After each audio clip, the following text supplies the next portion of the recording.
At first, I didn't choose the dirt boy life. The dirt boy life chose me. I went into it open-hearted, and I love being a dirt boy. I love my job. I love what I do because of the impact that we have on everybody else. FSS came to us and wanted us to help them out with that softball field. So my team and I went out there to level out the ground and to change the dirt because it was too soft for the softball players that were on it. We mixed it with sand and we just leveled it all out to make it all look good for the softball players when they play. Just to see the work that we do get actually used and to see everybody be happy with it is very impactful on us, and it makes us feel good that we actually see we made a difference. There's a lot of teams that play on that softball ground, so for us to do that and to see the work and to see the smiles on people's faces makes us feel like, okay, we're actually doing something. The road you're walking on, we have something to do with it. When I'm explaining to people, I just tell them horizontal construction.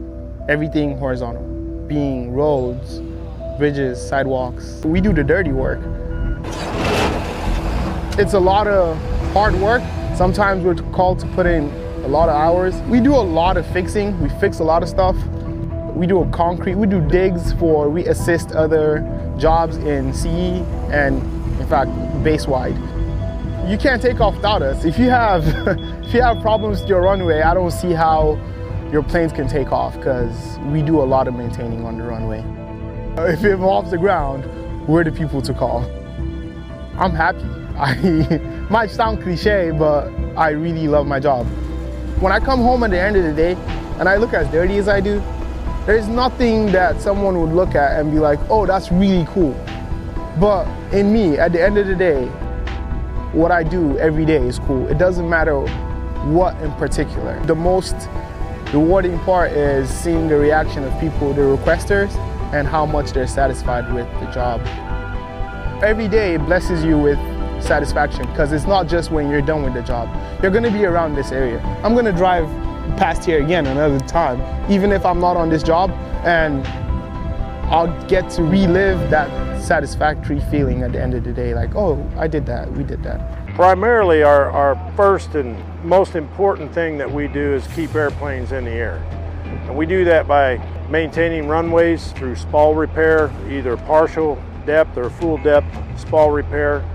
In some cases, we may even have to take a section of runway out, completely redo it. During our wartime skills, that comes in real handy as we do ADR out there, and that's air damage, runway repair. For blown up sections of the runway, we'll go out and completely tear out all the torn up parts, put in a new runway section or whatever needs to be replaced in a timely manner so we can get those airplanes back up and running. That's really the primary focus of our AFSC. And then on top of that, we also have other duties where we'll maintain the base itself. We may be called out to do water line breaks. Could be a gas line break or anything, maybe with housing or something like that. We maintain the streets on base with a street sweeper. We'll also maintain the runways, keeping FOD and all that off the runways. We do a myriad of things throughout the base. You'll see us pouring concrete. We do crane jobs. I mean, we do all kinds of stuff. So we have to be skilled in a lot of different areas, and it takes time to get that skill, and thankfully here at the RTS site we're able to get some of that skill.